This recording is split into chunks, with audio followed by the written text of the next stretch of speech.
Welcome back to the channel. Welcome back to another episode of the Scientology Spy Files. In this series, we read from Scientology's internal document trove known as the Spy Files.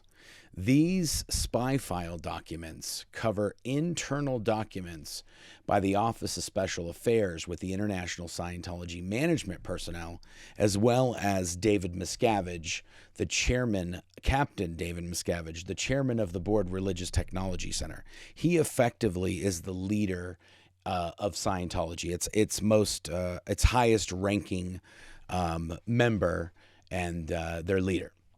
And David Miscavige micromanages all of the spy activities that are carried out by the Office of Special Affairs, Scientology's internal spy wing. The Office of Special Affairs, coincidentally, is the same organization that perpetrated the largest infiltration into the United States government in its history, and they did that under the name of the Guardian's Office. Back in the 1970s. So the Office of Special Affairs is Scientology spy wing. We've got a bunch of documents from them, and the documents that I've read out so far pertain to the investigation of myself by Scientology. And to recap, I escaped from Scientology in January of 2005. These documents take place in the early months of 2006, and we've been covering all of the different things that they've been doing to investigate myself in terms of what I'm doing to expose Scientology. And they've used private investigators, my friends that used to be in Scientology, my friends that are still in Scientology, attorneys, and just general Scientology Sea organization members to gather information on myself. As well, they've obtained all of my phone records from the phone company, and they're collecting my garbage every week, and they have private investigators following us all around every day when we go into work and driving around town and that sort of thing. And from that, they have discovered that I am the mysterious poster known as Blown for Good that had been posting, exposing Scientology and their crimes on the internet for several months. And I would never sign any of the posts with my name. I would just sign it BFG, which stood for Blown for Good, which if you escape Scientology without an authorization, they call that a blow. So someone who has escaped is referred to as blown, and in many cases they recover these people and get them back into Scientology. So my name, Blown for Good, sort of was sending the message, I ain't coming back and you ain't getting me back. And I would write up all these things I knew about Scientology, and eventually all of that information was put into a book called Blown for Good, Behind the Iron Curtain of Scientology, which came out in November of 2009. Okay, so in our last document, they 100% now know that Mark Headley, myself, is the poster Blown for Good. They've just activated one of my longest standing friends that I'd had. I'd known this guy since I was 11 years old, and he grew up in Hollywood as well as myself, and we knew each other as children. And then he went to work at the international headquarters of Scientology just a year or so after I had gone there to work as a Sea organization member. And those are the folks that sort of run and manage Scientology, and they sign the billion-year contracts. So in the last document, they have activated this guy, Eric Speisler, as a spy for them. And now, and he had mentioned that he had been invited to a birthday party that I was having, and that was going to occur on the coming weekend. And that document was from May 17th, 2006, and today's document is from May 18th, 2006, and it's from Kirsten. And Kirsten, Caetano, Vinny, Jarry. This woman was married about at least 4 times that I think we know of, and her current name is Kirsten Pederson. And she is sort of the spy wrangler. She's the person at the Office of Special Affairs who's in charge of anyone who is in Scientology that's now left Scientology and or has left the Sea Organization. Anyone who causes a potential risk to Scientology, she is responsible for those people. And her post is the External Security Chief, Office of Special Affairs International. So let's get going. May 18th, 2006. MH birthday and data.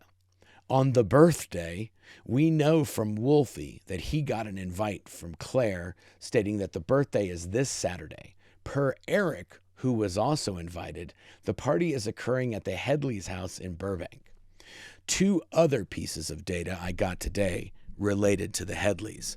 I got an email from Adam Parcell saying he spoke with Claire a few days ago about a real estate question, and she told him she's establishing good comm lines with schools doing the blank market work, and this was going to be good for their amends project. I called him to see if there was any more detail to this, and the only other comment she made was that they could possibly hand out the Way to Happiness booklets at some of these schools or something along that line. That was all she said. While I had him on the phone, I asked him if he is going to be around this coming week, i.e. not going out of state, and that I might need his assistance on something. He said he will definitely be around and would do anything needed. So now we've already covered, she's spoken with Eric Geisler. Now she's spoken with Wolfie, which is another guy that was invited to the birthday party. And now she's talking to this third spy, Adam. So far, we've identified about 4 or 5 different people that are our friends, and they're talking to us and they're hanging out and they're coming over for parties, and they are all being contacted by the Office of Special Affairs and sort of activated, and just don't say anything or do this or do that, and we're just gathering information. And so these people are all being spies. And then additionally, we'll continue with the document. There's another person that shows up on the scene, and that is this other guy named Matt Morrison. Matt Morrison, meme driver in PAC. That just means the Pacific Area Command. It's the sort of the Los Angeles, Hollywood area of organizations that are in, I think technically it's in Little Armenia within Hollywood, and it's in the, between the streets of Sunset Boulevard and Fountain Avenue, between Catalina and like Berindo or L. Ron Hubbard Way. And this sort of cluster of buildings is referred to as PAC. Matt Morrison, meme driver in PAC, reported today that he ran into Mark at Fry's in Burbank. It's like an electronic retail establishment. Mark saw Matt, called him over by name, and Mark told him that he has his own company. Blank gave him his business card, specifics below, and said that he is doing a large installation cycle for some churches. Mark told him to call him if he ever needed anything. Matt didn't know that Mark was declared. And then it says the card states Mark Headley, and then it has all my info. And now this is a very interesting little comment, which I'm not exactly sure what it means, but it's kind of spooky. It has all my address, and then it says email, and then it gives my email address, and then it says in parentheses right after it, this is still not up. So they've had this email, they've revealed this email in past documents, but it says this is still not up. So I'm assuming that what that means is they haven't hacked into it or intercepted it yet, and they're mentioning that. That's all it says. This is still not up, whatever that means. And then it has my phone number, and then it says per Nexus.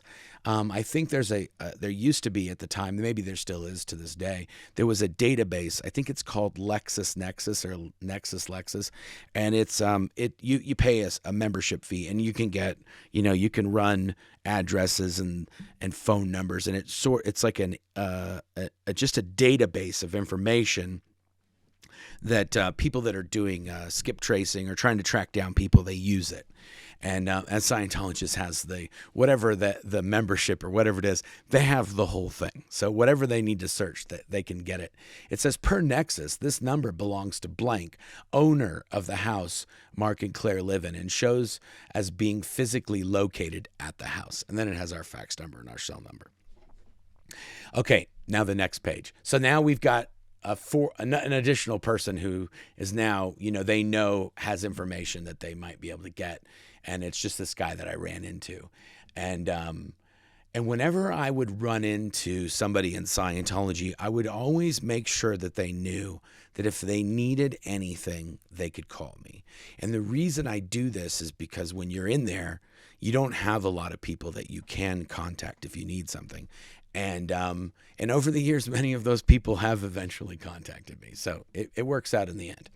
Plan. This is the next page. Plan. 1. I call Matt as he owes me a comm on his... Now, this is a different Matt.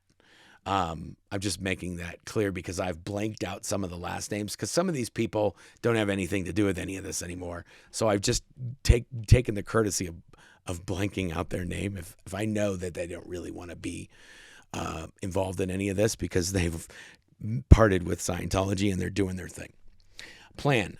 I call Matt as he owes me a comm, that just means communication, on his freeloader debt.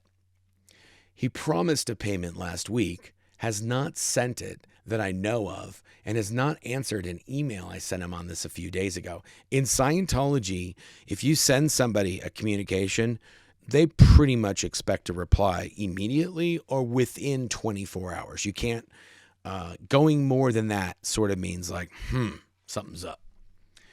I will ask him about this and then ask what I always ask, which is how and what everyone else is doing. I love that she says this. See, now this is another thing you have to understand, a dynamic of these documents, is this is sort of the spy wrangler in Los Angeles. And she's sending these reports to the International Management Body, Scientology Management Body, and Religious Technology Center, and most likely knows that ultimately David Miscavige is reading these things. So she has to give information and then sort of double down that like, hey, I'm doing my job and I always do this. So it's funny that she's kind of writing that in the report. I will ask about this and then ask what I always ask, which is how and what everyone else is doing. There's no really reason for her to say that, but she kind of does that throughout these documents. And she also exaggerates and sort of puffs up the information to make it more than it is, or even to the point of kind of twisting it a little bit to show like, hey, she's getting stuff done. If he doesn't bring up the birthday, so she knows there's a birthday party happening, and she knows of at least 3 or 4 people that know about this birthday and that are going to the birthday to spy. But I don't know if she's spoken. It doesn't look like she's spoken to Matt about this, so she's going to see what he says. And if he offers up that he's going or has been invited or whatever. If he doesn't bring up the birthday, I will ask him about it and what his plan is. If he says he is going, I will remind him of the comm cycle. That just means conversation. I will remind him of the comm cycle we had about Mark and the postings and point out that possibly he shouldn't go. Or if he does, he has a chance to change his op basis. An op basis is just the way you do something. It means an operating basis. So if somebody says bad news about Scientology and you just go, whatever, those guys are crazy, and don't do anything, that's your operating basis. Excuse me. And that's sort of been his operating basis at this point. He hasn't said anything to me about, and a lot of these people, in the end, never, ever said anything to me about anything that I was doing or what I was suspected of doing in terms of exposing Scientology. Or if he does, he has a chance to change his op basis. He can't just sit and listen to / or join in if there is natter on the church. Natter just means when you speak ill of Scientology. If there is natter on the church. should point out that it actually wasn't okay that he had gone along with it or added to it in the past. He should not stay long, and he needs to report to me any BS on the church that comes up and what he did about it. Not because I told him to, but because this would be the on-policy thing for someone to do who is trying to handle their scene and get back into good standing.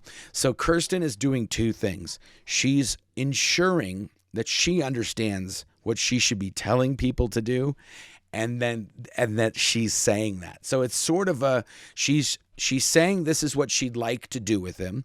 If he wants to go, he should go, but he should do these things. And if he doesn't want to go, it might not be a good idea for him to go, then he just shouldn't go. So if you're going to do this, then you need to be a good spy. And if you don't want to do that, then just don't go.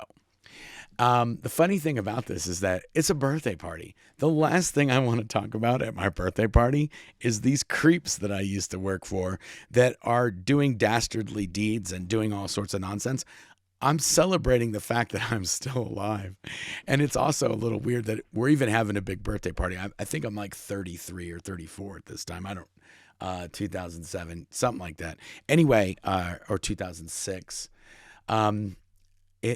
It's sort of like, who cares? Scientology think that we're going to have a birthday party and we're all going to get together and figure out what the next steps are to expose them or something. It's the craziest thing. I will also tell him in this call that I need him to come and see me on Monday to go over some things I don't want to go over on the phone, and make sure he will be available. The funniest thing is she's going to go over stuff with him that's in these documents that she didn't go over with him on the phone so they wouldn't get out in the world. And now we're just reading all of the documents. Good job there, Kirsten, on covering your bases. Number 2, on Suzette. Now, this is another person, and this person, Suzette, we also used to work with at the international headquarters. She got out of there, and then she lives in our guest house behind us in Burbank. On Suzette, since she is still living in the back house, I propose not to do anything with her specifically related to the birthday. Yeah, she lives right where the birthday party is going to be. She's going. I've already given her a basic R factor. That means reality factor. It just tells somebody what the deal is on something and what they should know. Her basic R factor about Mark and the postings 2 weeks ago when I saw her. She told Eric last week that she is suspicious about where Mark is making his money, and also told him that she is working on getting herself moved out of there. Number 3, on Eric, he will go to the birthday party as earlier reported. Then I will contact him Sunday and debrief him as to what occurred and who was there. This is okay. Much love, Kirsten. This has been commented about a little bit as well, as whenever you sign a document that you write in Scientology, L. Ron Hubbard says that you should say, this is okay. If I'm going to do some work and this is what I propose, you're saying, this is okay. I'm going to do this. And then you also sign much love, and then you write your name. And the other thing, if you're writing a report in Scientology, like just factual information, this is what happened, you write, this is true, and then much love, your name. So that is a Scientology signatory. This is true, this is okay, or much love. These are all sort of standard ones. And if you get a dispatch from David Miscavige, he writes you and tells you something, he'll often, or L. Ron Hubbard would often write at the end, over to you, like you've got work to do. Over to you, Ron, or over to you, Dave. Yeah.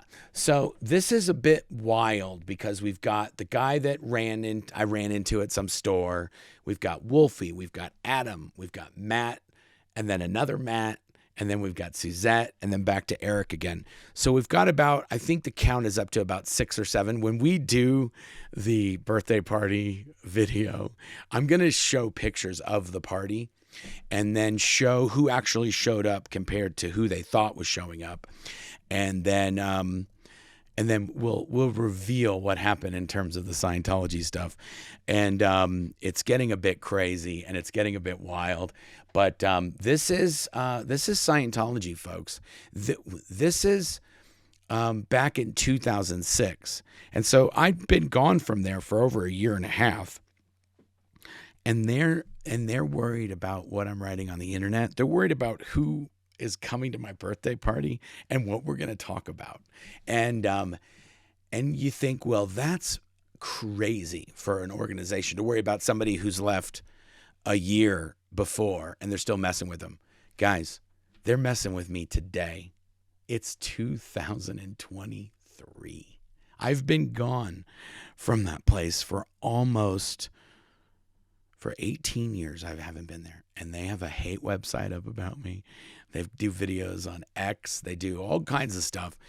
And I haven't worked for them in 18 years. And there's now probably hundreds of other people that have spoken out. But we're going to kerchunk through these spy files. I'm going to try to do another video in the next few days on this as well. And yeah, thank you for tuning in. Thank you for this, getting to the end of this episode. And if you're listening on the podcast, we'd appreciate it if you dropped us a review and gave us 5 stars on wherever you're listening to your podcast. That helps us get the podcast up in the rankings and helps us get the info out to more people. And if you're watching on YouTube, don't be afraid to like and subscribe. And yeah, until next time, thank you very much.